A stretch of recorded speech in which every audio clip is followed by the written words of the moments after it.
집으로 돌아간 아내는 침실의 베개 커버에서 낯선 여자의 흔적을 발견했습니다. 위에는 립스틱, 마스카라, 화장품 잔여물이 남아 있었고 방 안에는 아찔한 냄새가 가득했습니다. 그리고 욕실 쓰레기통에는 있어서는 안 될 물건들이 있었습니다. 이 광경에 그녀는 무너지게 되었습니다. 가족들은 그녀를 지지하며 이 결혼에서 벗어나라고 했지만 그녀는 점점 자신을 잃게 됩니다. 부유한 집안에서 태어난 그녀는 부모님과 형제들의 따뜻한 보살핌 속에 넉넉하게 자랐고 늘 겸손했습니다. 훌륭한 교육을 받아온 그녀는 늘 다른 여성들이 자신감을 느끼고 용감해질 수 있도록 돕는 데 헌신했습니다. 카자흐스탄에서 유명하고 영향력 있는 여성으로 존경받았던 그녀는 거의 완벽에 가까웠습니다. 하지만 이렇게 독립적인 여성은 정신병으로 자기애적 광기에 사로잡힌 사람의 희생자가 되었습니다. 한 남자가 금수저를 물고 태어나 뛰어난 가문 배경, 탄탄한 학력, 그리고 뛰어난 사회성을 갖추어 그 덕분에 승승장구하며 한 나라의 중요한 정치 엘리트가 되었습니다. 하지만 두 사람의 만남은 결국 비극으로 이어졌습니다. 2024년 5월 카자흐스탄에서 충격적인 사건이 발생하였습니다. 사건에 대해 여러 차례의 공개 생중계 재판 끝에 법원은 결국 이 나라의 정경재 장관을 두 번째로 감옥에 보냈습니다. 안녕하세요. 미스터리 수사국입니다. 오늘 여러분께 전해드릴 이야기는 매우 슬픈 이야기입니다. 한창 아름다울 나이의 명문가 출신 여성이 권력과 부를 가진 남편에게 8시간 동안 잔혹한 고문을 당해 결국 번화가 최고급 레스토랑에서 숨졌습니다. 그녀는 옷을 입지 않고 얇은 담요로 몸을 덮은 채 발견되었습니다. 카자흐스탄 남동부 산악지역에 위치한 알마티는 카자흐스탄의 광역시이자 최대 도시입니다. 도심에는 바오라는 고급 레스토랑이 있는데 이곳은 도시 중심부의 핵심 지역에 위치한 고급 클럽입니다. 내부는 화려하고 웅장하며 주로 외국인과 국가 고위 인사, 그리고 일부 상류층을 접대하였습니다. 하지만 2023년 11월 9일에 이곳에서 사람들을 충격에 빠뜨린 참사가 발생하였습니다. 살타나트 누케노바는 1992년 존경 만든 가정에서 태어났습니다.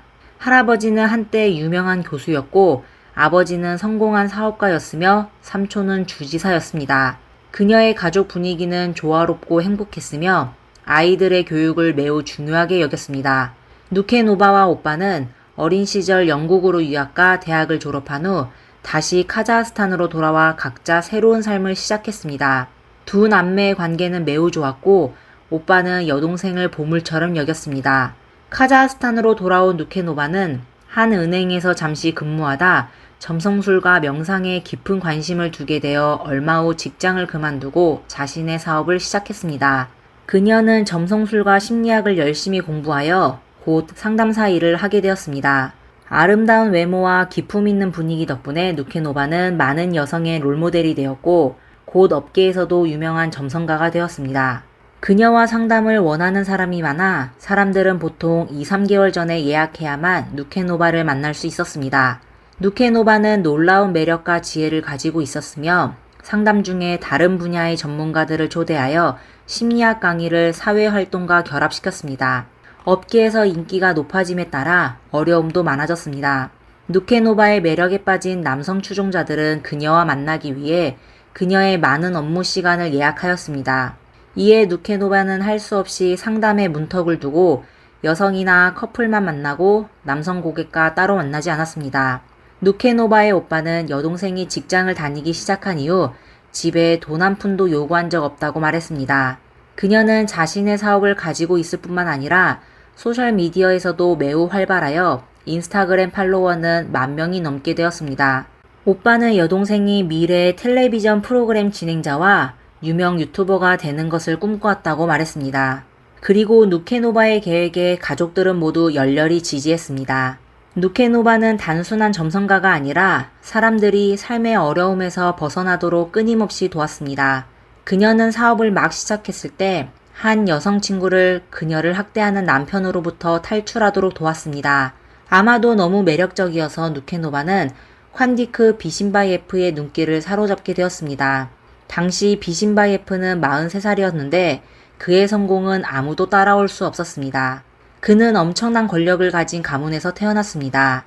그의 할아버지는 학계에서 뛰어난 업적을 남긴 사람이었고 카자흐스탄 대통령과 매우 가까운 사이라고 전해졌습니다. 그의 부모는 상업 왕국을 건설하여 도시에서 가장 번화한 상업지구를 소유하고 있었습니다. 앞서 언급한 고급 레스토랑과 주변 클럽, 건물들은 모두 이 가족의 재산입니다.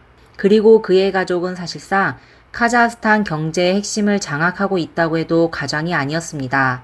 이런 어마어마한 가족 사이에서 태어난 비신바예프는 가문의 자랑으로 성장하였습니다. 전해지는 말에 따르면 그는 신동이었습니다. 15살에 고등학교를 졸업하고 유명한 카자흐스탄 국립대학에서 경영학 석사학위를 받은 후 미국 대학에서 행정관리를 전공했습니다. 비신바예프는 경영에 특별한 재능이 있었고 그의 정치 경력도 매우 순탄했습니다. 젊은 나이에 카자흐스탄 대통령 누르스탄 나자르바예프의 오른팔이 되었고 2016년에는 36살의 나이로 국민경제부 장관으로 임명되었습니다. 재능이 뛰어나고 권력이 막강하여 한때 카자흐스탄에서 가장 주목받는 인물 10위 안에 들었습니다. 하지만 몇 년 전에 그의 정치 경력은 멈추게 되었습니다. 그는 국민경제부 장관에 임명된 지 반년 만에 횡령 혐의로 해임됐으며 유기징역 10년형을 선고받았습니다. 하지만 앞서 언급했듯이 그의 가문 배경이 매우 튼튼하여 그는 1년 반 만에 감옥에서 풀려났습니다. 정치적 미래는 망쳤지만 가족 기업의 주주로서 그는 계속 호화로운 삶을 누릴 수 있었습니다. 누케노바를 만나기 전 비신바예프는 2번 결혼하고 4명의 아이를 둔 돌싱이었지만 누케노바를 만났을 때는 솔로이긴 했습니다. 누케노바의 인스타그램 영상을 보고 그녀에게 반한 그는 그녀를 꼭 차지하겠다고 마음먹었습니다. 능글맞은 그는 온갖 방법을 다해 그녀의 마음을 얻으려고 애썼습니다. 먼저 자신의 여성 친구에게 부탁해서 누케노바와 여러 차례 상담하도록 했고 친구가 누케노바의 신뢰를 얻자 마치 우연처럼 그녀의 앞에 나타났습니다. 정치인이자 기업가답게 그는 뛰어난 말솜씨와 신비로운 인생 경험으로 순식간에 누케노바의 마음을 사로잡았습니다. 연애 초기에 누케노바의 가족들은 비신바예프의 과거 정치 스캔들 때문에 걱정했습니다. 하지만 비신바예프는 말솜씨가 좋아 자신이 권력 다툼의 희생자일 뿐이라고 주장하며 경제부 장관 자리에서 쫓겨난 것도 음모 때문이라고 했습니다. 그리고 그러지 않았다면 1년 반 동안 감옥에 갇히지 않았을 거라고 덧붙였습니다. 사랑에 빠진 여자는 상대방의 장점만 보이기 마련입니다. 누케노바도 예외는 아니었습니다. 그녀는 가족의 반대에도 불구하고 자신보다 12살이나 많은 2번 결혼하고 4명의 아이를 둔 비신바예프와 결혼을 결심했습니다. 2022년 12월 두 사람은 만난 지 2달 만에 혼인신고는 하지 않았지만 종교의식으로 결혼식을 올렸습니다. 그리고 이때부터 누케노바에 대한 고문이 시작되었습니다. 결혼 생활 초부터 누케노바와 그녀의 가족은 이해할 수 없는 일들을 겪게 되었습니다. 2023년 새해 전날 밤 부부는 호화로운 저택에서 가족 파티를 열었습니다. 가족 전통대로 모든 사람들은 선물을 가져왔고 주인 역시 손님들에게 선물을 준비했습니다. 특히 아이들은 선물을 기대하며 들떠 있었습니다. 파티 중에는 초대받지 않은 비신바예프의 사촌동생이 아내와 함께 나타나 파티에 합류했습니다. 사촌동생은 선물을 가져왔지만 누케노바 부부는 아무런 선물을 준비하지 못했습니다. 선물 교환 시간이 되자 누케노바는 손님들을 당황하게 하고 싶지 않아 침실로 들어가 잠시 후 고급스러운 향수를 꺼내 남편 사촌동생의 아내에게 선물했습니다. 손님은 물론 좋아했습니다. 하지만 비신바예프는 선물을 보자마자 화를 내기 시작했습니다. 위선적인 미소를 짓던 옛 정치인은 순식간에 얼굴이 일그러지더니 주변 사람들을 전혀 개의치 않고 소리를 지르기 시작했습니다. 그는 마치 억울함을 당한 아이처럼 아내에게 왜 자신이 정성껏 준비한 선물을 다른 사람에게 줬냐고 따져 물었습니다. 새해 종소리가 울리는 자정이었지만 가족들은 기쁨 대신 놀란 표정을 지었습니다. 비신바예프는 집안의 식탁을 뒤엎어 바닥에는 깨진 접시와 컵들이 널려 있었고 아이들은 겁에 질려 자신의 선물을 뜯어볼 엄두도 내지 못했습니다.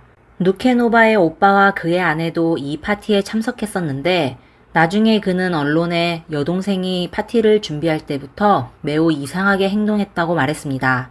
그녀는 하루 종일 긴장한 모습이었고 이에 오빠는 여동생이 처음으로 가족 모임을 준비하느라 어수선한 것 때문이라고 생각했습니다. 그러다 자정이 되어 선물 문제로 처남이 여동생을 향해 꾸짖음을 멈추지 않게 되자 오빠는 자리에서 일어나 여동생에게 원한다면 지금 당장 데려갈 수 있다고 말했습니다.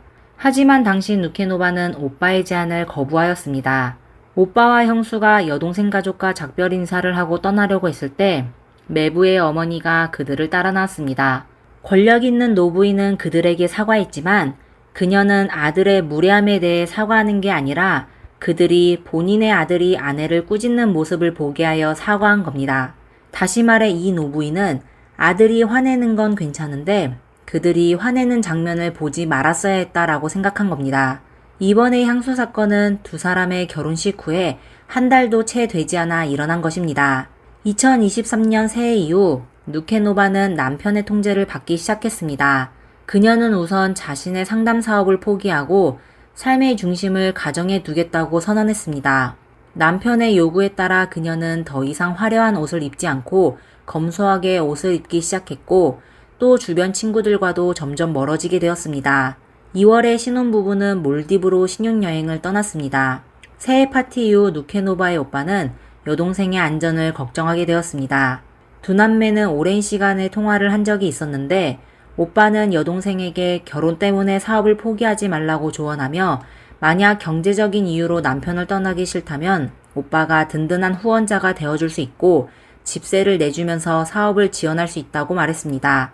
하지만 당시 누케노바는 오빠에게 본인의 결혼 생활이 최악이라는 사실을 숨기며 오빠에게 남편과 사이좋게 찍은 사진을 보내주며 오빠를 안심시켰습니다. 그리고 그 사진들은 추후 재판에서 두 사람의 사이가 좋았다는 증거가 되었습니다. 2023년 3월 20일 누케노바의 오빠는 일과를 마치고 집으로 돌아온 후 여동생이 5시간 전에 자신에게 사진 2장을 보냈다는 것을 알게 됐습니다. 누케노바의 얼굴 사진이었는데 그녀의 눈은 멍들어 있었고 머리에는 부어오른 상처가 있었습니다. 여동생은 메시지에 오빠 이 증거 사진들 잘 보관해줘. 남편이 언제든지 내 휴대폰을 확인해서 언젠간 이 사진들을 삭제할 수 있어 라고 적었습니다. 놀라게 된 그는 바로 여동생에게 전화를 걸었지만 그녀는 전화를 받지 않았습니다. 당시 그녀의 오빠는 오직 가족을 구하려는 생각뿐이었습니다. 누케노바의 오빠는 자신과 여동생 그리고 부모가 휴대폰으로 가족 구성원의 위치를 공유하고 있어 그는 여동생이 집에 있다는 사실을 확인한 후 주저하지 않고 바로 그들의 집으로 달려갔습니다. 처음에는 아무도 문을 열어주지 않았는데 한참 후에 처남이 문을 열더니 나른하게 입구를 막았습니다. 그녀의 오빠는 미친 듯이 그의 집으로 뛰어들어갔지만 여동생은 보이지 않았습니다. 비신바예프는 아무렇지도 않게 아내가 어디에 있는지 모른다고 하자 그녀의 오빠는 말하지 않으면 네 어머니께 전화하겠다고 소리쳤습니다. 그제야 비신바예프는 눈살을 찌푸리며 아내가 어머니 방에 있다고 말했습니다. 오빠는 그의 어머니가 같은 아파트 2층에 있다는 것을 알고 있어 곧바로 2층으로 달려갔습니다. 그리고 드디어 여동생을 만나게 되었습니다. 당시 그녀는 잠옷을 입고 있었고 맨 얼굴에는 사진처럼 심한 상처가 없었지만 눈 주변은 짙은 갈색으로 변해 있는 것을 확인할 수 있었습니다. 여동생은 오빠에게 자신이 일주일 전에 맞은 거라며 현재 부부는 화해했다고 말했습니다. 그리고 누케노바는 다시 한번 오빠가 그 집을 같이 떠나자는 요구를 거부하고 부모에게 자신이 맞았다는 사실을 숨겨달라고 간청했습니다. 사실 오빠가 떠난 후 누케노바는 다시 남편의 처벌을 받게 되었습니다. 이번에 그녀는 옷을 벗고 몇 가지 동영상을 찍도록 강요받았으며 그녀의 남편은 그 영상으로 그녀에게 가족과 친구들과 마음대로 소통하지 못하게 했습니다. 누케노바는 누구에게도 본인이 학대당한 사실을 알리지 않았지만 비신바예프의 악행은 추후에 재판에서 사람들에게 알려지게 되었습니다. 그리고 그녀의 가족들은 재판에서야 그녀가 잔인한 고문을 당했다는 사실을 알게 되었습니다. 비신바예프는 통제욕이 강한 사람이었는데 그는 아내의 사교 생활을 엄격하게 제한하고 또 그녀의 휴대폰 통화 기록과 채팅 기록을 정기적으로 확인했습니다. 누케노바는 더 이상 소셜미디어에 사진과 글을 올릴 수 없었고 그녀의 옷차림도 남편의 마음에 들어야 했습니다. 시간이 흘러 어느덧 2023년 11월 8일이 됐습니다. 그날 누케노바의 친구는 그녀로부터 문자 메시지를 받았는데 그녀는 남편이 집에서 다른 여자와 바람을 피우고 있다고 말했고 자신이 갇혀 있다고 말했습니다. 그날 도대체 무슨 일이 있었는지 같이 알아봅시다. 당일 누케노바와 남편은 한 여성 친구의 요청으로 콘서트를 보게 되었습니다. 러시아 인기 가수 디마 빌라는 비신바예프가 가장 좋아하는 가수 중 한 명이며 부부 모두 그의 팬이어서 그들은 여성 친구의 초대를 받아들여 화려한 옷차림으로 콘서트 현장에 도착하였습니다. 하지만 그들이 콘서트홀에 도착하게 되자 한 세련된 옷을 입은 여자가 그들에게 다가와 비신바예프에게 키스하였습니다. 누케노바와 친구는 남편이 여자의 볼이 아닌 입술에 키스하는 것을 분명히 보게 되었습니다. 더욱 황당한 건 비신바예프는 그 여자를 따라갔는데 40분 후에서야 아내와 친구에게 돌아왔습니다. 비신바예프와 그 여자 사이에 무슨 일이 일어났는지는 아무도 모르지만 남편의 과거 불륜 경력에 부부는 싸우게 되었습니다. 결국 두 사람은 콘서트가 끝나기 전에 떠나 바오 레스토랑으로 갔습니다. 레스토랑 밖의 CCTV는 그날 밤 그들의 모습을 전부 기록했습니다. 두 사람은 레스토랑을 여러 번 드나들며 식당 입구와 건물 1층에서 대화를 여러 번 나눴습니다. 콘서트를 볼 때 누케노바는 오빠에게 전화하여 남편과의 관계가 끝났다고 말했고 곧 오빠를 만나러 갈 것이라고 말했습니다. 하지만 결국 그러지 못했습니다. 두 사람은 저녁 9시에 처음으로 레스토랑에 들어갔고 자정 12시 45분에 레스토랑을 나섰는데 다투는 모습이었습니다. 비신바예프는 아내의 어깨에 외투를 걸쳐주려고 했지만 그녀의 거절을 당하게 되었습니다. 간단한 대화 후 남편은 아내를 다시 레스토랑 안으로 데리고 들어갔습니다. 다시 레스토랑으로 들어간 누케노바는 오빠에게 문자를 보내 다시 한번 남편과 끝났어. 곧 갈게 라고 말했습니다. 새벽 1시 두 사람은 여전히 서로 적대적인 관계를 보였습니다. 누케노바는 입구 근처 모퉁이에 서서 실망한 듯 비틀거리다가 결국 벽에 기대었습니다. 비신바예프는 아내 앞에 서서 담배를 피우더니 갑자기 그녀에게 다가가 그녀의 머리를 잡았습니다. 아내는 그를 보지 않으려 했지만 비신바예프는 팔꿈치로 그녀의 턱을 밀어 마주보게 했습니다. 누케노바가 오빠에게 보낸 메시지로 미루어 볼 때 그녀는 당시 떠나려고 했지만 남편이 붙잡았던 것으로 보입니다. 남편의 위협적인 행동은 두 사람의 대화가 다정하지 않았던 것으로 보입니다. 재판에서 변호사는 우리는 언어 전문가가 아니기 때문에 이러한 행동만으로는 피해자가 강요를 당했다고 단정 지을 수 없습니다. 라고 주장했습니다. 하지만 영상에서 피해자는 가해자에게 신체적 접촉을 피하려고 하는 반면 가해자는 피해자의 신체를 통제하며 손으로 얼굴을 움직이고 있었습니다. 피해자는 벽에 기대어 가해자의 지시에 따를 수밖에 없었습니다. 이는 명백한 지배행위입니다. 그는 피해자의 머리를 양손으로 감싸고 마주보며 압력을 가했습니다. 피해자는 압박만 느낄 수 있었고 시선을 돌릴 수 없었습니다. 이러한 대치 상황은 20분 동안 계속되었습니다. 6시간 후인 오전 7시 16분, 두 사람은 여전히 레스토랑에 있었습니다. 누케노바는 지쳐서 남편 뒤를 천천히 따라 걸었습니다. 2초 후 남편은 그녀의 머리채를 잡아당겨 그녀를 바닥에 던졌습니다. 복도 CCTV는 남편이 아내를 여러 번 발로 차는 모습을 포착했습니다. 그 후 그는 다시 아내의 머리채를 잡고 복도를 지나 카메라가 없는 방 안의 화장실로 끌고 갔습니다. 당시 누케노바가 화장실에 가고 싶어 했다는 진술이 있습니다. 재판에서 제시된 사진 증거는 화장실 문에 폭력으로 인한 구멍이 있는 것을 보여주는데 이는 누케노바가 화장실로 가 문을 닫았을 가능성이 높다는 것을 시사합니다. 오후 3시 30분, 폭행 사건이 발생한 지 약 8시간 후 누군가 레스토랑에서 비신바예프가 한 아름다운 인플루언서와 함께 점심을 먹고 있는 것을 목격했습니다.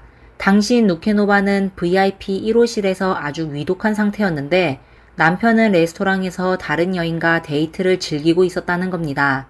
사실 이 기간에 한 사람이 VIP 방을 방문했었는데 비신바예프의 사촌동생이었습니다. 바로 새해 전날 저녁에 초대받지 않고 비신바예프의 가족 파티에 합류했던 사촌동생이었습니다. 그는 레스토랑과 클럽 전체의 실제 운영자이자 관리자였습니다.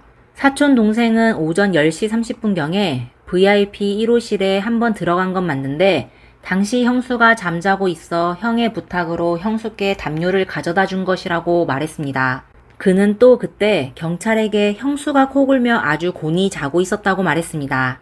하지만 레스토랑 CCTV를 보면 그가 VIP 방에서 나오자마자 바로 카운터 근처의 조작실로 가 당시 녹화된 영상을 모두 삭제하고 전환을 뽑았습니다.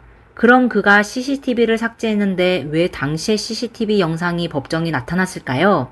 당일 저녁 9시경 누군가가 경찰에 신고하여 화장실에서 머리를 다치는 여성 손님이 위독하다고 알렸습니다.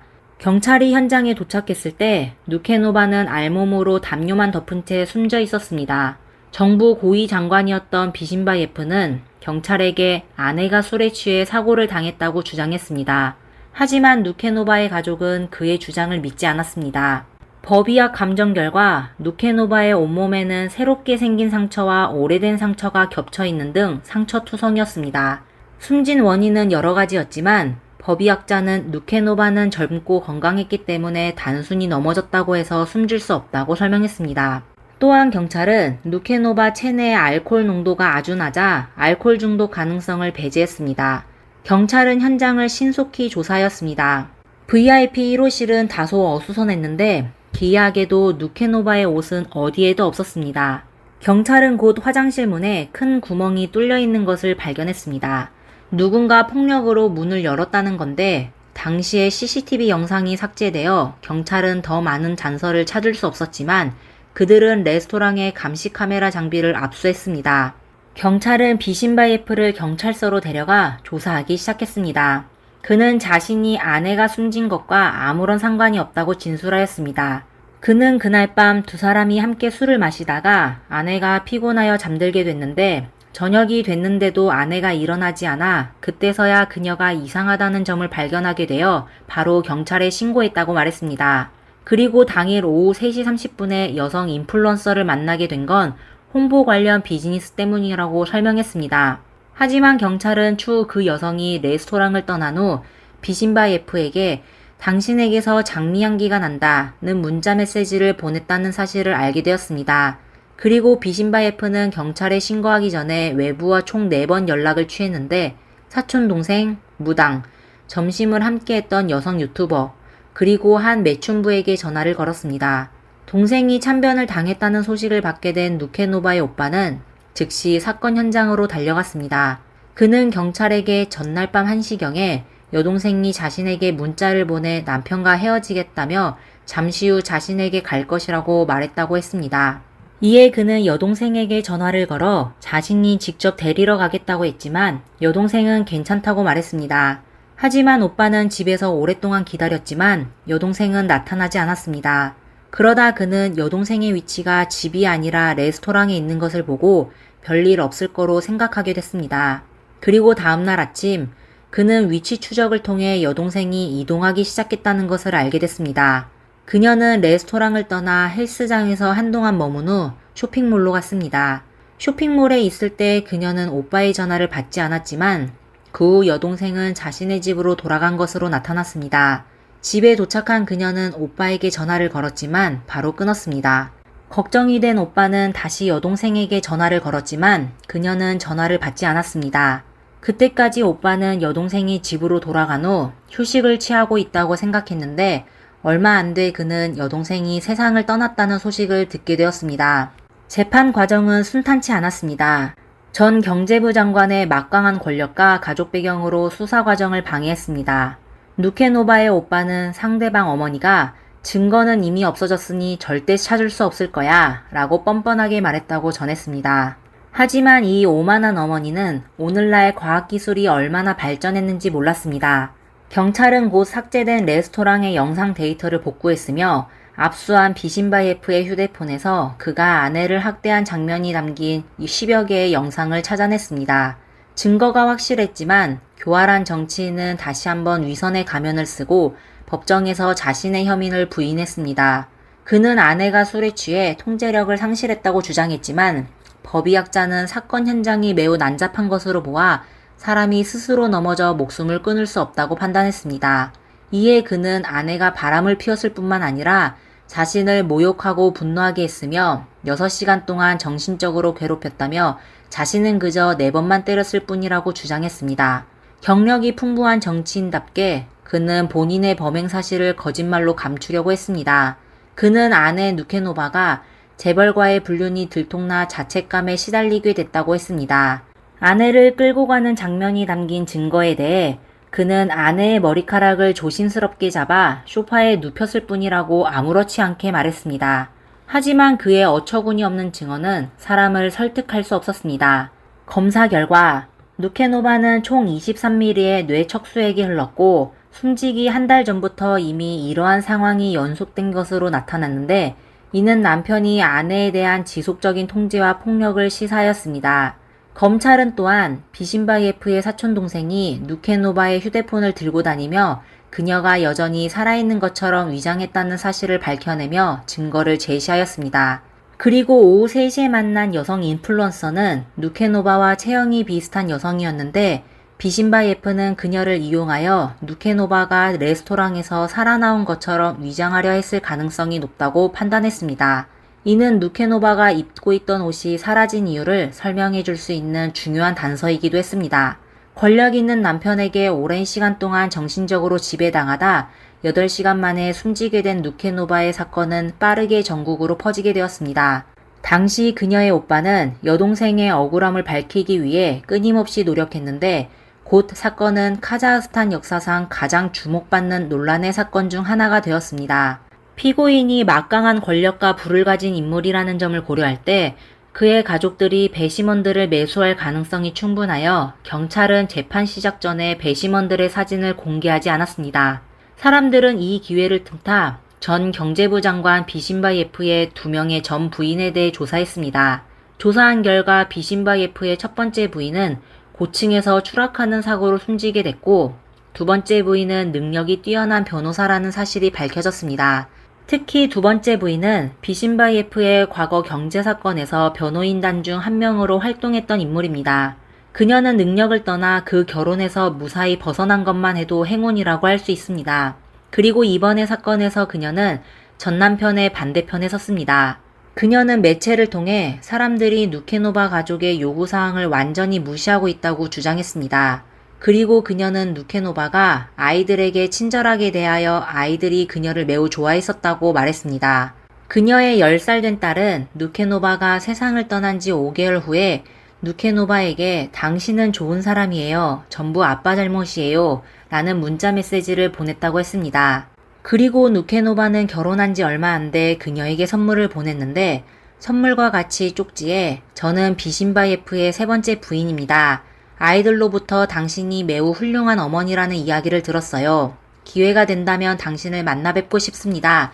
라고 적어 보냈습니다.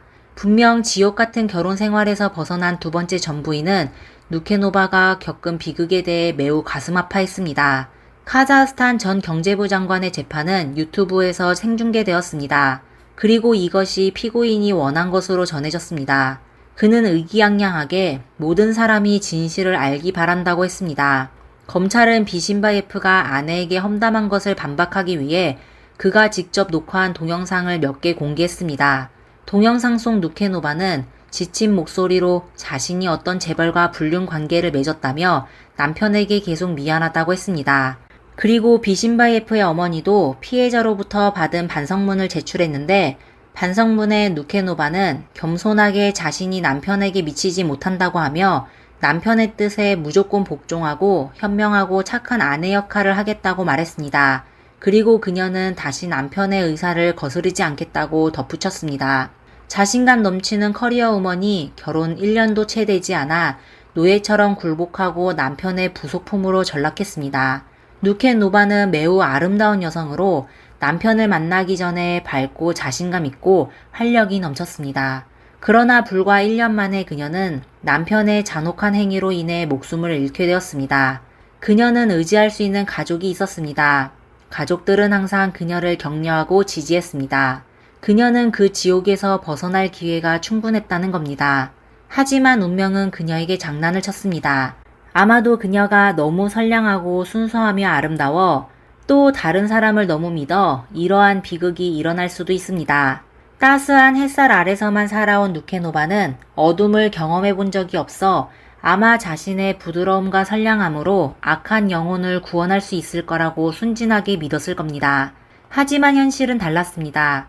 이 세상에는 타인의 고통에 대해 연민이 부족하고 심지어 타인을 고문하는 데 즐거움을 느끼는 사람이 존재합니다.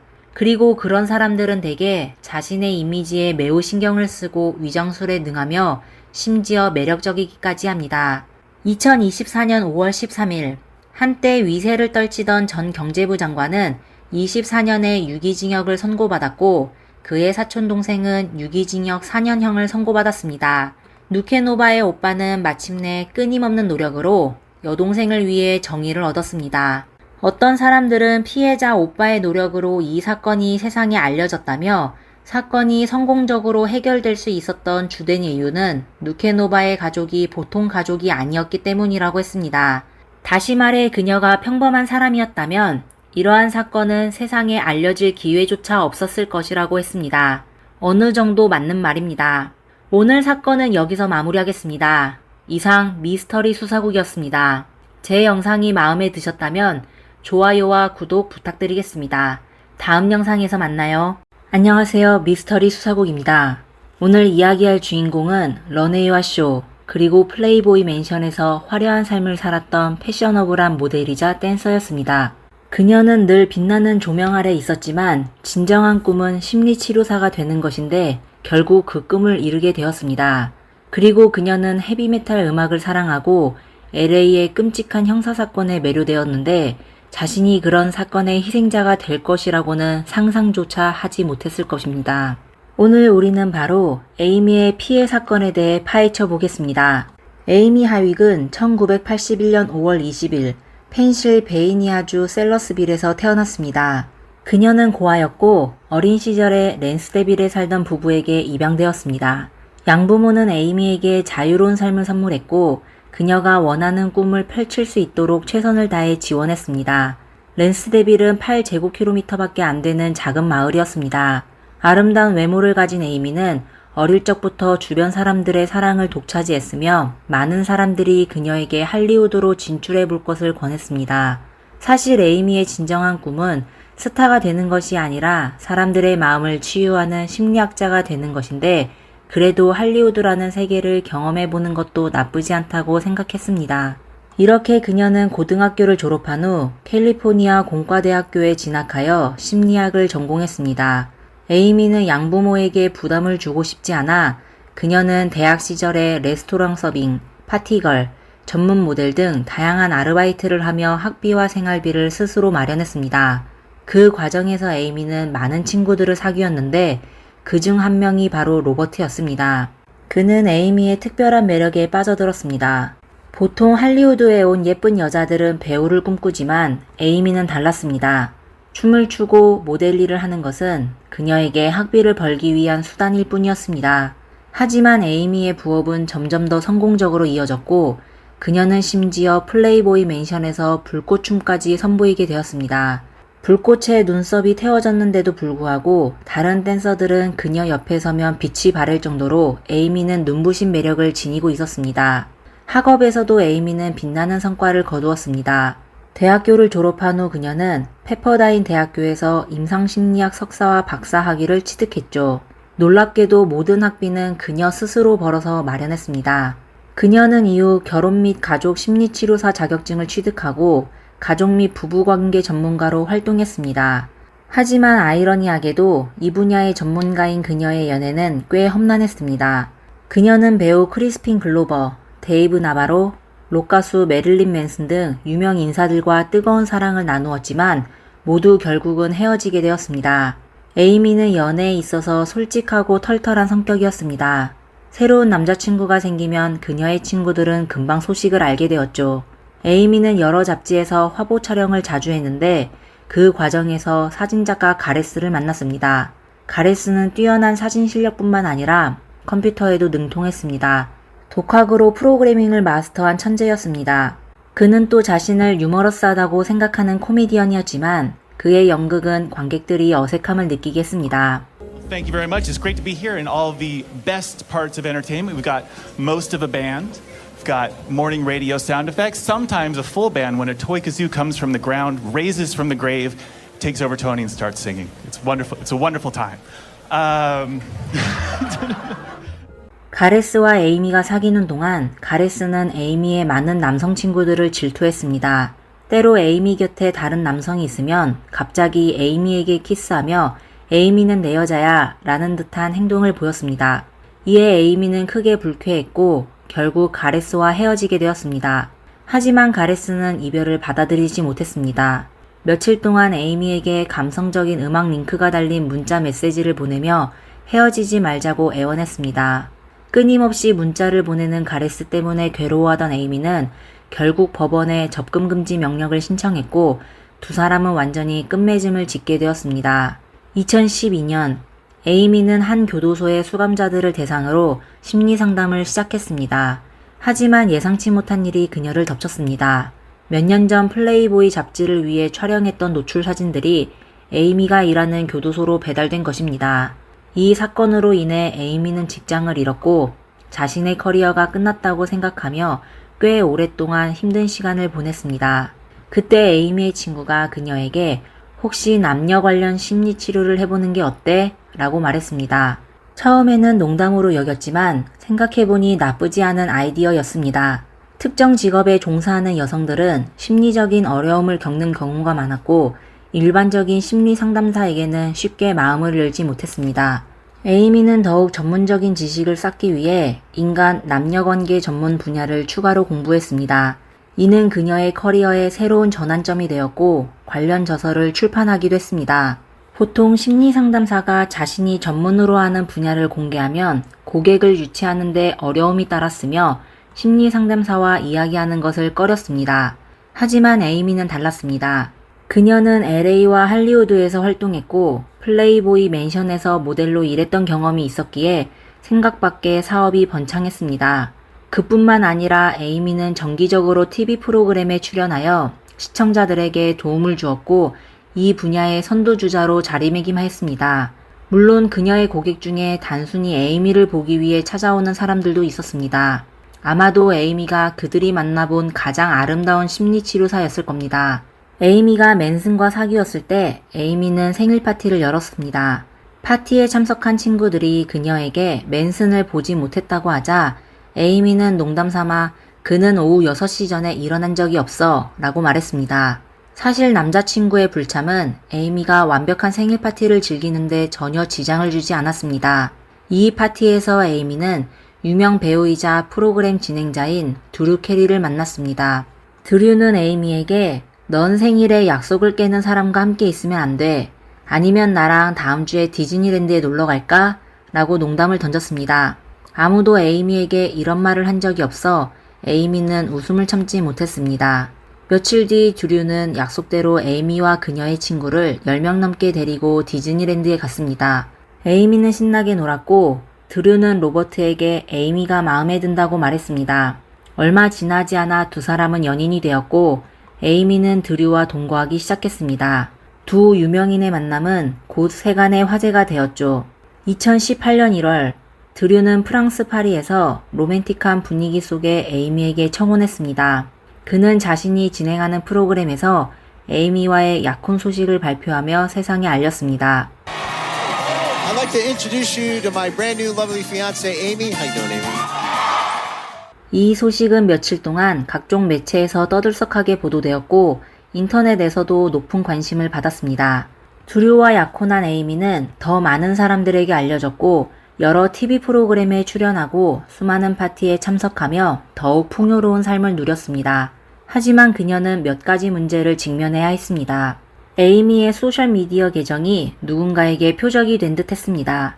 누군가 댓글란에 에이미에 대한 허위 정보를 퍼뜨렸고 내셔널 인콰이어러는 그 허위 정보에 큰 관심을 보였습니다. 그들은 에이미에게 인터뷰 요청을 하여 에이미는 내셔널 인콰이어러가 이 사건을 독점 보도하도록 허락했습니다. 그녀는 많은 정보가 악의적인 비방이라고 분명히 밝혔고 누가 이런 정보를 퍼뜨리는지는 알 수 없다고 말했습니다. 공인이 되면 많은 사람들의 관심을 받고 지지를 얻을 수 있다는 장점이 있지만 때로는 단점이 되기도 합니다. 특히 누군가 악의적인 의도를 가지고 있을 때는 더욱 그렇습니다. 대부분의 사람은 드류와 에이미가 모두 재능 있는 사람들이라고 생각했고 두 사람의 사랑에 부러움을 느꼈습니다. 하지만 드류의 나이가 에이미보다 23살이나 많다는 점을 지적하는 사람들도 있었습니다. 23살 차이가 나는 사람들이 무슨 공통점이 있겠어? 그녀는 돈을 좋아하고 그는 돈이 많잖아. 이 사실이 때로는 사실일 수도 있습니다. 하지만 에이미는 젊고 아름다울 뿐만 아니라 자신의 사업을 가지고 있었습니다. 에이미의 친구들은 그녀가 결코 돈 때문에 남자를 선택하지 않았을 것이라고 확신했습니다. 그뿐만 아니라 에이미는 누군가 자신을 미행하고 있다는 불안감에 시달렸습니다. 몇몇 댓글들은 마치 에이미의 동선과 행적을 알고 있는 듯한 내용이었기 때문입니다. 에이미는 항상 대중 앞에 서 있었지만 스토커가 누구인지 알 수 없어 불안감에 휩싸였습니다. 이에 드류는 여러 번 차라리 평범한 사람이었으면 에이미에게 이런 공경을 안겨주지 않았을 텐데 라고 말하며 안타까워했습니다. 에이미 역시 인터뷰 프로그램에서 어떤 사람들의 발언은 정말 낙담스럽습니다. 저는 제 회사를 가지고 있고 높은 학력을 가지고 있으며 스스로 떳떳하게 살 수 있습니다. 라고 말하며 자신감을 드러냈습니다. It's definitely frustrating. Just people online saying, oh, I bet she's a gold digger. I bet she's, wanting him for this. I'm like, no, actually, I have my own business and I have a degree. 하지만 현실은 녹록치 않았습니다. 인터넷상의 악성 댓글은 점점 더 과격해졌습니다. 누군가는 에이미가 가족을 잘 대하지 않는다고 비난했고 박사학위를 돈으로 샀다고 주장했습니다. 심지어 에이미를 돈을 밝히는 여자라고 폄하하기도 했습니다. 이런 비난들은 모두 사실이 아니었지만 진실을 밝히는 것은 악의적인 소문을 퍼뜨리는 것보다 훨씬 어려웠습니다. 결국 이런 비난들은 에이미에게 큰 상처를 남겼습니다. 2018년 10월 에이미는 경찰에 누군가가 자신을 미행하고 있다고 신고했습니다. 하지만 경찰이 드류와 에이미가 살던 곳에 도착했을 때 에이미가 말한 스토커는 찾을 수 없었습니다. 한 달 후 에이미와 드류는 결별을 발표했습니다. 두 사람의 친구들은 에이미가 경찰에 신고한 사건이 결별의 주요 원인이라고 추측했습니다. 누구에게나 자신의 삶을 선택할 권리가 있는 법입니다. 1년이 넘는 시간이 흘러 2020년 발렌타인데이 전날 에이미와 드류는 다시 연락하게 되었습니다. 드류는 에이미의 인생에서 가장 중요한 사람 중 한 명이었고 드류도 에이미와 친구 사이조차 될 수 없다는 것을 받아들이기 힘들었습니다. 에이미는 친구들과 함께 발렌타인데이 파티를 열 계획이었고 드류도 초대했습니다. 하지만 파티에 참석하는 사람들이 모두 그녀의 여성 친구들이어서 드류는 정중하게 거절했습니다. 다음날 에이미의 친구 로버트는 경찰로부터 전화를 받았습니다. 경찰은 로버트에게 에이미가 폭행을 당했다는 사실만을 알렸고 자세한 내용을 전하지는 않았습니다. 로버트는 경찰로 불려가 조사를 받았습니다. 경찰은 로버트에게 어제 마지막으로 에이미를 본 시간이 언제였는가? 와 같은 일반적인 질문들을 했습니다. 로버트는 이에 사실대로 대답했습니다. 조사가 끝난 후 경찰은 충격적인 사실을 알렸습니다. 에이미가 세상을 떠났습니다. 그날 저녁 로버트는 모든 친구들에게 전화를 걸어 에이미가 세상을 떠났다는 사실을 알렸습니다. 물론 드류에게도 연락했습니다. 나쁜 소식을 전하는 일은 쉽지 않았지만 에이미가 숨졌다는 사실을 가장 먼저 알게 된 로버트에게는 피할 수 없는 일이었습니다. 에이미는 입양가족과 함께 자랐고 친척은 많지 않았지만 따뜻하고 긍정적인 성격 덕분에 누구와도 쉽게 친해졌습니다. 그래서 에이미는 많은 친구들을 두고 있었습니다. 에이미의 친구들은 소식을 듣고 처음에는 믿을 수 없다는 듯 멍하니 있었고 이내 깊은 슬픔에 잠겼습니다. 그들은 누구도 이런 일로 장난을 치지 않을 것이라는 것을 잘 알고 있었습니다. 많은 친구가 하루 전에 에이미가 주최한 파티에 참석해서 에이미와 함께 사진을 찍었는데 불과 몇 시간 만에 에이미는 세상을 떠났습니다. 카릴로 중위가 이 사건을 담당하게 되었습니다. 그는 20년 이상 형사사건을 담당해온 베테랑 형사였습니다. 에이미는 자신의 집 아래층에서 발견되었고 발견 당시 호흡이 미약했습니다. 곧바로 병원으로 옮겨졌지만 안타깝게도 결국 살려내지 못했습니다. 카릴로 중위는 현장을 꼼꼼히 조사하기 시작했습니다. 에이미가 발견된 곳의 바로 위에는 발코니가 있었고 발코니에서 지면까지의 높이는 약 6m였습니다. 에이미는 발코니에서 떨어진 것처럼 보였습니다. 하지만 에이미의 몸에는 추락으로 인한 상처 외에 다른 상처도 있었습니다. 이렇게 카릴로 중위는 이 사건이 단순한 사고가 아니라 악의적인 형사사건이라는 것을 직감했습니다. 에이미의 방바닥에는 흩어진 구슬들이 있었습니다. 목걸이나 팔찌에서 떨어져 나온 것 같았습니다. 또한 카릴로 중위는 침대 밑에서 약물이 가득 찬 주사기를 발견했습니다. 주사기에는 성인을 숨지게 할 수 있는 양의 니코틴이 들어있었습니다. 에이미의 몸에는 주사 자국은 없었지만 누군가 에이미에게 주사기를 사용하려고 했던 흔적이었습니다. 침대에서 발코니로 이어지는 유리문과 블라인드가 파손되어 있었고 바닥에는 유리 조각과 붉은 액체가 떨어져 있었습니다. 카릴로 중위는 에이미가 바로 이곳에서 공격을 받았다고 확신했습니다. 에이미의 부검 결과가 곧 나왔습니다. 에이미의 몸에는 여러 곳에 상처가 있었고 카릴로 중위의 예상대로 단순한 사고가 아니었습니다. 에이미는 발코니에서 떨어지기 전에 이미 치명적인 상처를 입은 상태였습니다. 카릴로 중위는 먼저 에이미의 주변 사람들을 조사하기 시작했습니다. 에이미는 많은 친구들을 두고 있어 누가 에이미에게 그렇게 큰 중호심을 품었을지 상상조차 할 수 없었습니다. 드류는 에이미의 전 남자친구로서 자연스럽게 경찰의 주목을 받았습니다. 에이미와 드류는 2년 전에 헤어졌지만 다시 연락을 시작한 지 얼마 되지 않아 에이미가 참변을 당했습니다. 이것은 매우 의심스러운 상황이어서 경찰은 그를 찾아 신문하게 되었습니다. 드류는 매우 슬픈 표정을 지으며 에이미를 얼마나 사랑했는지, 에이미가 얼마나 활기차고 긍정적인 사람이었는지, 또 에이미가 자신의 삶에 활력을 불어넣어 주었다고 말했습니다. 그는 또한 에이미가 특이한 것, 더 직설적으로 말하면 무시무시한 것들을 좋아했다고 밝혔습니다. 예를 들어 동물의 뼈로 만든 해골 장식품을 좋아했고 심지어 묘지에 가는 것을 즐겼다고 합니다. 에이미는 LA에서 유명한 살인사건에도 집착했습니다. 경찰이 드류에게 에이미와 다시 연락하게 된 것과 사건 당일 밤에 어디에 있었는지 물었을 때 드류는 에이미가 발렌타인데이 전날 저녁에 자신에게 문자를 보내 그리워한다고 말했고 그 후로 다시 연락을 시작했다고 답했습니다. 에이미는 드류를 본인이 주최한 발렌타인데이 파티에 초대했지만 에이미의 여성 친구들만 초대된 것이어서 드류는 파티에 참석하지 않았다고 했습니다. 드류는 경찰에게 사건 당일 밤에 확실한 알리바이를 제공하여 곧 드류의 알리바이는 사실로 확인되었고 그는 용의자에서 벗어나게 되었습니다. 사건 다음날 로버트는 경찰서로 찾아가 한 사람이 의심된다고 경찰에게 알렸습니다. 바로 가레스였습니다. 로버트는 가레스를 잘 알지 못했지만 에이미와 가레스의 관계가 접근금지 명령으로 끝났다는 사실을 기억했습니다. 가레스는 에이미와 갈등을 빚은 유일한 사람이었습니다. 로버트는 에이미가 가레스를 매우 두려워했다는 것을 기억했습니다. 경찰은 가레스가 에이미와 사귄 것은 10년 전 일이어서 그에 대해 전혀 신경 쓰지 않았었습니다.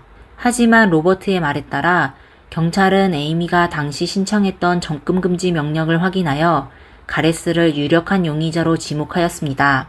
카릴로 중위는 여성이 접근금지 명령을 신청하기로 한다는 것은 분명 그녀를 위험하게 만든 일이 있었기 때문이라는 것을 알고 있었습니다. 판사 역시 구체적인 상황을 고려하여 접근금지 명령을 내리죠. 조사 중 카릴로 중위는 가레스가 소유욕이 강하고 성격이 급하다는 사실을 알아냈습니다. 한밤중에 가레스는 에이미를 태우고 고속도로를 달리다가 에이미와 말다툼을 벌인 후 에이미를 도로변에 내버려 준 적이 있었습니다. 에이미의 여성친구 몬도사는 가레스에 대해 이야기하는 것을 두려워했습니다. 그녀는 가레스가 매우 예민하고 복수심이 강한 사람이라는 것을 알고 있었습니다. 그는 거절과 부정을 받아들이지 못했습니다. 또한 몬도사는 가레스가 컴퓨터와 프로그래밍에 능통하지만 그것이 장점이 아니라고 생각했습니다. 알고 보니 가레스가 한때 에이미의 컴퓨터에 침입하여 모든 데이터를 삭제했고 에이미가 집에 없는 사이에 에이미의 셔먼 오크스 아파트에 침입하여 사진첩을 뒤진 적이 있었습니다. 결국 에이미가 접근금지 명령을 신청하기로 결심하게 된 이유는 가레스가 폭력적인 모습을 보였기 때문입니다. 꽤 오랫동안 에이미는 가레스가 자신의 전화를 도청하고 소셜미디어 계정에 접근할 수 있다고 생각하며 가레스가 항상 본인의 곁에 있는 것 같았습니다. 로버트는 아마도 에이미의 새 남자친구인 드류가 뛰어난 코미디언이라는 점이 가레스를 더욱 질투하게 했을 것으로 생각했습니다. 가레스의 성격으로 보아 그는 큰 충격을 받았을 것입니다. 코미디언이 되는 것은 가레스의 꿈이었지만 이루지 못한 꿈이었습니다. 이제 보니 2년 전 에이미가 두류와 약혼한 후 일어난 일들, 다시 말하자면 부정적인 댓글, 주택 침입 등의 사건들이 모두 가레스가 저지른 일일 가능성이 높았습니다. 에이미 친구들의 증언을 통해 가레스에 대한 의심이 커지자 카릴로 중위는 가레스를 조사하기 시작했습니다. 조사 결과 에이미와 가레스는 헤어진 후 10년 동안 한 번도 만나지 않았지만 사건 발생 한 달 전에 우연히 만났습니다. 2020년 1월 16일 에이미는 엑스비즈 어워드에 참석했습니다. 엑스비즈 어워드는 엑스비즈 잡지가 주최하는 연례 시상식으로 AVN 어워드와 함께 성인 엔터테인먼트 업계 최고의 시상식 중 하나입니다. 에이미가 무대에서 사진을 찍고 있을 때 익숙한 얼굴을 발견했습니다. 바로 가레스였는데 그는 카메라를 들고 무대 아래에서 에이미가 예전에 자신에게 보냈던 문자 메시지를 큰 소리로 읽고 있었습니다. 에이미는 매우 당황했고 그 순간 가레스의 눈빛에서 섬뜩함을 느꼈습니다. 에이미는 무대에서 내려와 가레스를 구석으로 데려가 따지기 시작했습니다. 가레스는 때로는 에이미를 사랑한다고 말하다가도 다음 순간에는 험한 욕설을 퍼부었습니다. 당시 많은 사람들이 그 장면을 촬영했습니다. 에이미는 가레스를 진정시키려고 애썼지만 가레스는 흥분을 가라앉히지 못하고 심지어 바닥에 뒹굴기까지 했습니다. 결국 주최 측의 중재로 소동은 일단락되었습니다. 하지만 에이미는 많이 놀라게 되어 시상식 후의 파티에 참석하지 않았습니다. 그날 저녁 에이미는 로버트에게 전화를 걸어 다시 접근금지 명령을 신청할 수 있는지 물었습니다. 하지만 가레스가 위험한 행동을 보이지 않았고 설령 신청한다고 해도 판사가 받아들일지 확신할 수 없다고 했습니다. 에이미는 만약 내게 무슨 일이 생기면 분명 가레스가 저지른 일일 거야 라고 말했습니다. 에이미는 이 사건 이후 두류에게 연락했는데 아마 가레스와의 문제 때문일 가능성이 높았습니다. 2월 17일 카릴로 중위는 가레스의 집에 대한 압수수색 영장을 발부받았습니다. 경찰은 가레스의 집에서 붉은 액체가 묻은 옷과 사건 현장에서 발견된 주사기와 같은 것을 발견하여 결국 가레스는 사람을 해친 혐의로 경찰에 체포되었습니다. 가레스의 보석금은 무려 200만 달러, 하나 약 27억 원에 달했습니다. 법적으로 허용되는 최소 금액인 20만 달러, 하나 약 2억 7천만 원을 납부해야만 보석을 신청할 수 있었습니다. 하지만 가레스는 곧 보석금을 마련하여 보석으로 풀려났습니다. 가레스에게 불리한 증거는 매우 확실했습니다. 가레스의 집에서 발견된 옷에 묻은 붉은 액체는 에이미의 것이었고 에이미의 손톱 밑에서 발견된 DNA는 가레스의 것이었습니다. 또한 사건 현장에서 발견된 것과 같은 주사기는 가레스가 범인임을 증명하는 결정적인 증거였습니다. 보통 보석으로 풀려난 사람들은 특정 규칙과 조건을 따라야 합니다. 그들은 국경과 공항에 접근할 수 없고 법원의 소원에 언제든 응해야 합니다. 하지만 가레스는 풀려난 지 하루 만에 규정을 위반하고 LA 공항에 나타났습니다. 판사는 그가 보석을 받아 도망치려고 한다고 판단했고 가레스를 다시 체포하였습니다. 그리고 그의 보석금은 몰수되었습니다. 특별한 사정으로 가레스의 재판은 2022년 8월 30일 동부 LA 법원에서 열리게 되었습니다. 이 사건의 핵심 쟁점은 가레스가 계획적인 범행으로 1급 고의상해죄를 저질렀는지 아니면 홧김에 저지른 2급 고의상해죄인지였습니다. 검찰은 가레스의 계획적인 범행을 증명하기 위해 모든 합리적인 의심을 배제해야 했지만 가레스가 혐의를 부인하는 상황에서 쉽지 않은 일이었습니다. 변호사는 가레스가 절망에 빠져 격분하여 범죄를 저질렀다고 주장하며 누가 먼저 폭력을 행사했는지조차 알 수 없다고 강조했습니다. 하지만 검사 마리아노는 에이미의 이메일을 통해 가레스가 절망보다는 분노에 가까웠다고 주장하며 그는 자신이 가질 수 없는 것을 파괴하려고 했을 뿐이라고 말했습니다. 2023년 9월 29일 배심원단은 심사숙고 끝에 가레스의 1급 고의상해죄를 유죄로 판결하여 그는 결국 가석방이 허용되지 않는 무기징역형을 선고받았습니다. 에이미는 지혜롭고 아름다운 여성이었으며 성공적인 경력을 쌓았습니다. 그녀는 가족과 부부관계 전문가로서 여성들에게 도움과 조언을 제공했었습니다. 스토커와 마주했을 때 에이미는 어떻게 해야 하는지 몰랐지만 모든 것을 올바르게 행동했습니다. 하지만 그녀는 결국 목숨을 잃게 되었습니다. 에이미의 친구 로버트는 에이미를 기리는 기념비를 세우는 데 앞장섰고 에이미의 또 다른 친구 글래니 슬라는 기념비 디자인을 맡았습니다. 그 기념비는 추모와 사색의 공간으로 가정폭력을 경험하는 사람들에게 도움을 요청하라는 메시지를 전달한 겁니다. 오늘 이야기는 여기까지입니다. 시청자 여러분께서도 댓글에서 의견을 나눠주세요. 이상 미스터리 수사국이었습니다. 제 채널이 마음에 드셨다면 좋아요와 구독, 댓글 부탁드립니다. 다음 시간에 또 다른 미스터리한 사건으로 찾아뵙겠습니다. 감사합니다. 감사합니다. 감사합니다. 안녕하세요. 미스터리 수사국입니다. 1999년 중국 전역을 충격에 빠뜨린 끔찍한 멸문 사건이 일어났습니다. 현장에는 숨진 많은 사람들이 잔혹하게 널려 있었고 그 끔찍한 광경은 경험이 많은 경찰들마저 현장에서 토할 정도였다고 합니다. 놀랍게도 범인이 이처럼 잔혹한 범행을 저지른 이유가 아버지의 복수였다고 합니다. 1999년 8월 31일 중국 후난성 신샤오현 파출소는 마석초등학교 정문 앞에서 강도 사건이 발생했다는 신고를 받았습니다. 신고 내용에 따르면 젊은 남성들이 69,000위안, 하나 약 1,321만 원의 상당의 금품을 훔쳐 달아났다고 합니다. 범인들은 화려한 옷차림에 금목걸이를 두른 채 마치 부유한 사람처럼 보였다고 합니다. 당시는 개학날이었고 많은 담임 선생님들이 학생들로부터 학비와 잡비를 걷고 있었는데 범인들은 이 사실을 노려 학교 시간을 틈타 큰 돈을 훔쳐 달아난 것으로 추정되었습니다. 현장에서는 한 여성 교사가 강도들에게 납치당했지만 금품을 빼앗기지는 않았다고 진술했습니다. 경찰이 마석초등학교 현장으로 출동하여 조사를 시작하려는 찰나 핑상진에서 또 다른 신고 전화가 걸려왔습니다. 전화 너머로는 울부짖는 소리가 들렸고 리씨 가족이 모두 참변을 당했다는 내용이었습니다. 경찰이 현장에 도착하자 리씨 가족은 붉은 액체에 잠겨 누워 있었는데 마치 지옥과 같은 광경이었습니다.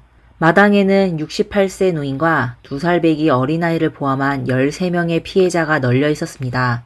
그들은 모두 날카로운 무기에 찔려 온몸이 상처투성이었으며 과다출혈로 숨진 것 같았습니다. 경찰은 현장을 간단히 조사한 후 리씨 가족 중 4명의 생존자를 찾아냈습니다. 생존자들이 제공한 범인 묘사를 토대로 경찰은 이 끔찍한 멸문 사건의 범인이 바로 오전에 마석초등학교에서 강도 사건을 저지른 범인들일 것으로 추정했습니다. 목격자들의 증언을 분석한 결과 범인들은 외지로 도망치려고 했고 가장 빠른 방법은 기차를 이용하는 것이었습니다. 경찰은 즉시 기차역으로 쫓아가 마침내 기차역에서 범인 리텐초우와 그의 3명의 공범을 체포했습니다. 리텐초우는 처음에 경찰의 신문에 매우 오만한 태도를 보였습니다. 그는 유용한 정보를 전혀 제공하지 않았고 오히려 모든 죄를 자신이 저질렀다고 주장하며 자신의 행동이 당연하다고 말했습니다. 심지어 더 크게, 더 잔혹하게 해치지 못한 것이 후회스럽다고 말할 정도였습니다. 이러한 태도는 꽤 오랫동안 지속되었습니다. 그러던 중 강도 사건 당시 납치당했던 여성 교사가 사건 당시의 몇 가지 세부 사항을 떠올렸고 경찰에게 범인 리텐초우가 자신의 초등학교 동창인 리칭아이라는 사람일 가능성이 높다고 알렸습니다. 이 정보를 얻은 경찰은 즉시 리칭아이라는 이름으로 리텐초우를 조심스럽게 신문했습니다. 리칭아이라는 이름이 언급되자 리텐초우는 마치 마음속 깊은 곳을 건드린 듯 심경의 변화를 보였고 경찰의 신문에 점차 마음을 열기 시작했습니다. 리텐초우, 아니 리칭아이는 어린 시절부터 불우한 환경 속에 자랐습니다. 약하고 무능한 아버지, 우울하고 차가운 어머니, 그리고 혼란스럽고 반항적인 자신, 이 세 문장은 그의 불행한 어린 시절을 요약해줍니다. 리칭아이의 어머니는 전략 결혼으로 리칭아이의 아버지 리언과 결혼했습니다. 두 사람은 결혼 전에 2번밖에 만나지 못했고 사랑이라고는 전혀 없었습니다. 리언은 가난한 집안 출신이었고 성격도 유약하여 마을에서 항상 따돌림을 당했습니다. 리칭아이의 어머니는 결혼 후에야 이러한 사실을 알게 되었지만 애초에 리언에게 감정이 없었고 또 리언의 유약한 성격 때문에 그녀도 마을 사람들의 비웃음을 받게 됐습니다. 처음 리칭아이의 어머니가 리언과 다투기도 했지만 리언은 침묵으로 일관했습니다. 그는 자신의 열등감과 죄책감 때문에 아내를 반박할 엄두도 내지 못했고 욕설과 폭언에도 묵묵히 받아들였습니다. 시간이 흐르자 리칭아이의 어머니는 더 이상 리언과 다투는 것을 포기했습니다. 그녀는 리언에게서 어떠한 감정적인 가치도 얻을 수 없다는 사실을 깨달았습니다. 그녀는 리언의 침묵과 인내심, 그리고 무능함과 무력함이 싫었고 그 감정은 결국 아들인 리칭아이에게까지 향했습니다.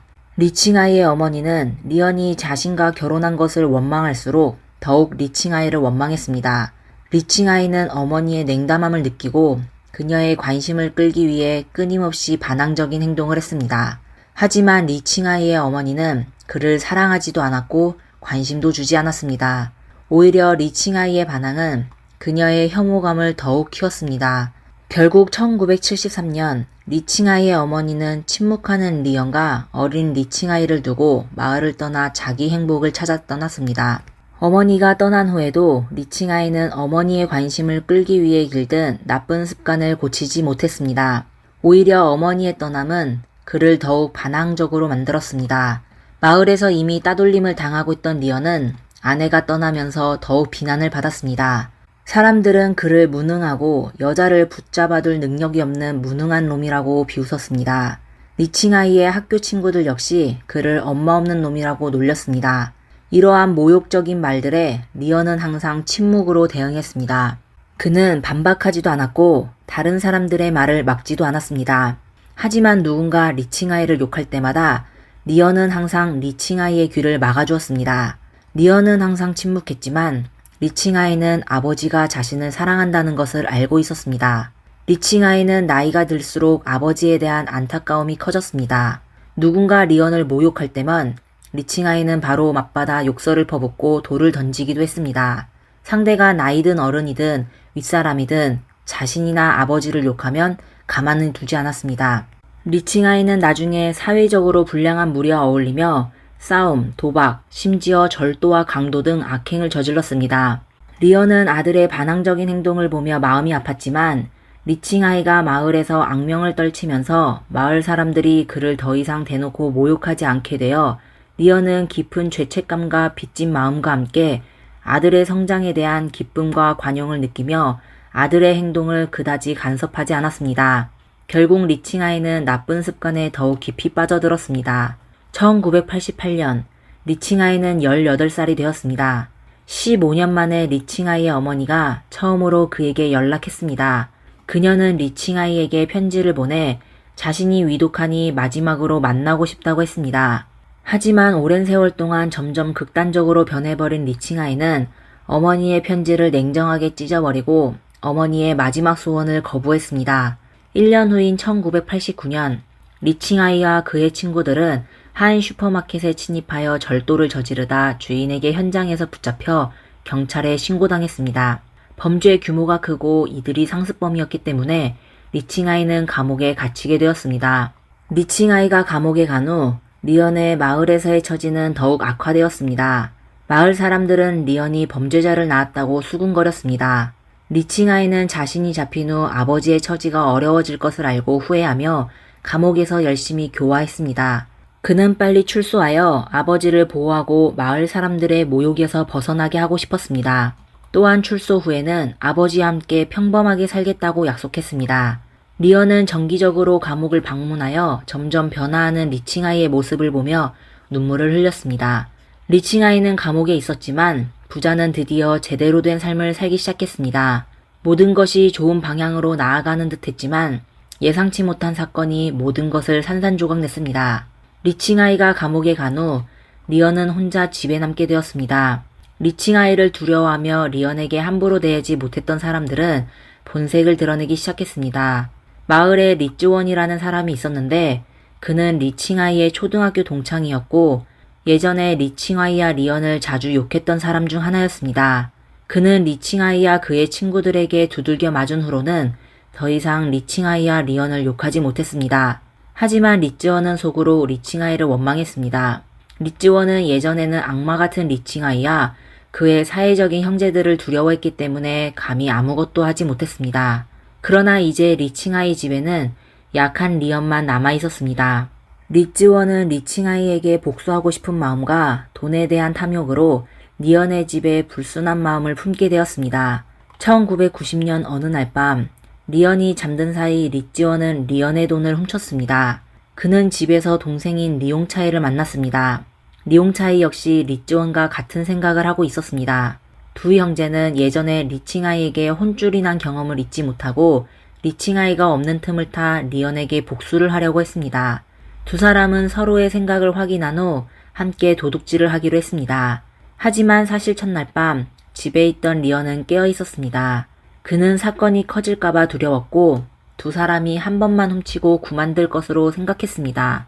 그는 차라리 모른 척하고 두 사람이 훔쳐가는 것을 지켜보기로 했습니다. 리언의 겁 많은 성격은 그를 무기력하게 만들었습니다.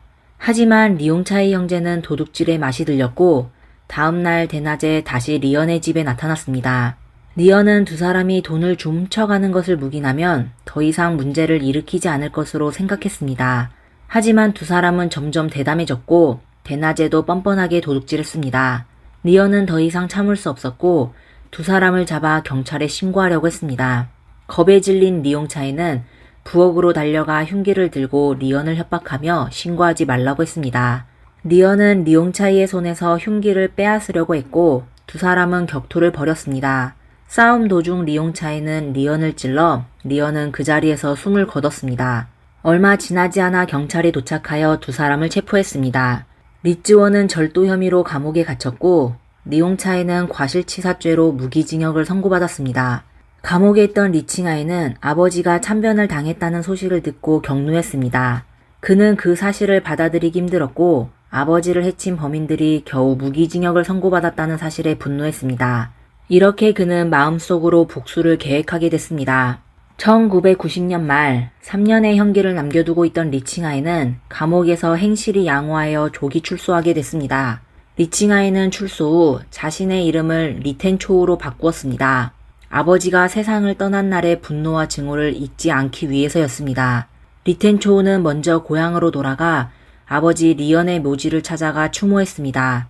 하지만 떠나려던 찰나 그는 밭에서 우연히 한 여자를 만났습니다. 그 여자는 리언의 돈을 훔쳤던 범인 리즈원의 아내 템편이었습니다.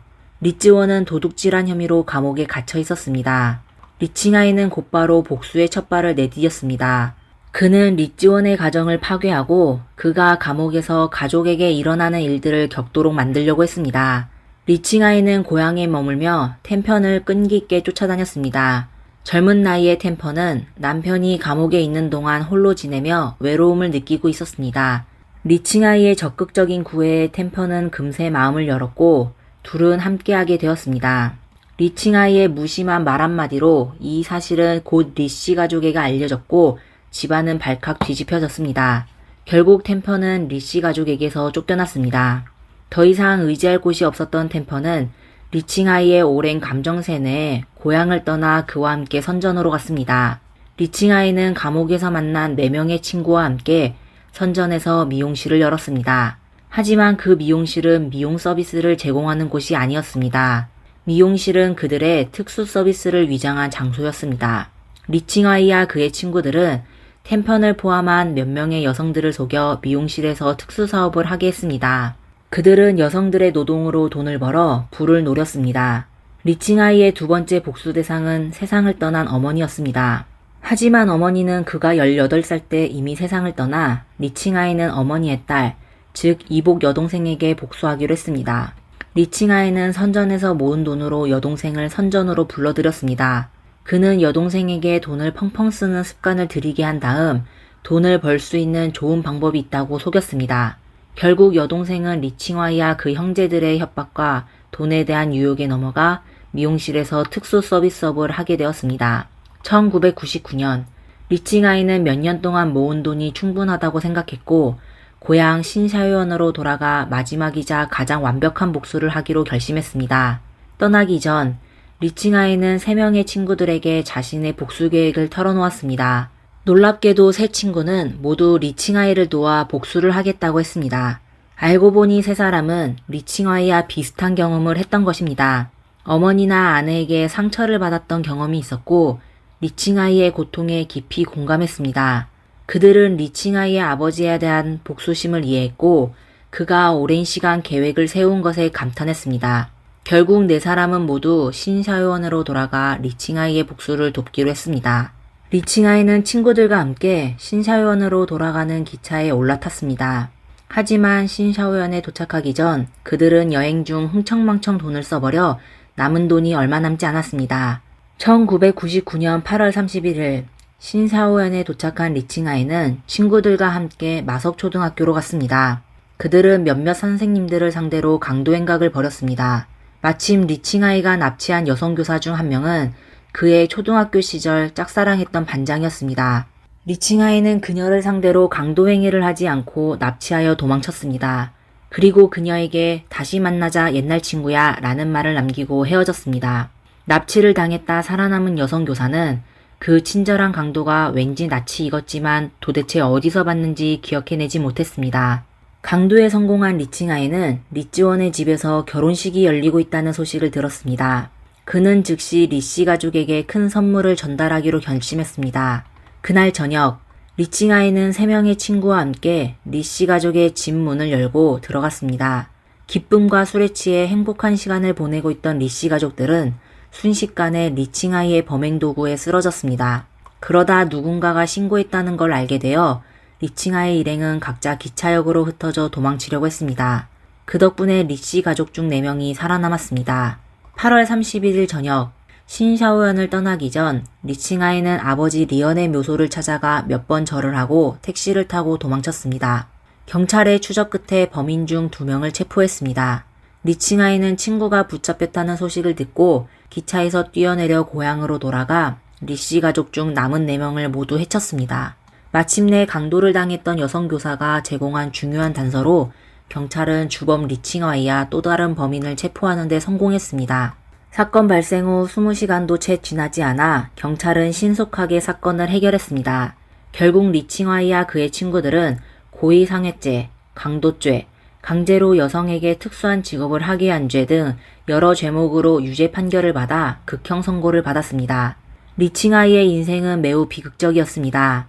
사랑이 없는 가정에서 태어나 어머니는 가출했고 아버지는 뜻밖의 사고로 숨졌습니다. 그는 어린 시절부터 주변 사람들의 차별과 냉대에 시달렸습니다. 비극적인 경험과 비뚤어진 성격, 그리고 아버지의 참변에 대한 고통은 그를 점점 더 폭력적인 사람으로 만들었습니다. 결국 그는 완벽한 반사회적 인격으로 변해버렸습니다. 심지어 체포된 후에도 그는 경찰에게 내가 가장 후회하는 것은 어머니를 해치지 못한 것이라고 말했습니다. 어린 시절의 트라우마는 그에게 치명적이었습니다. 그는 선과 악을 구분하지 못했고 결국 이처럼 끔찍한 범죄를 저질렀습니다. 이 사건에 대해 시청자 여러분은 어떻게 생각하시나요? 댓글에 적어주세요. 이상 미스터리 수사국이었습니다. 다음 시간에 만나요. 감사합니다.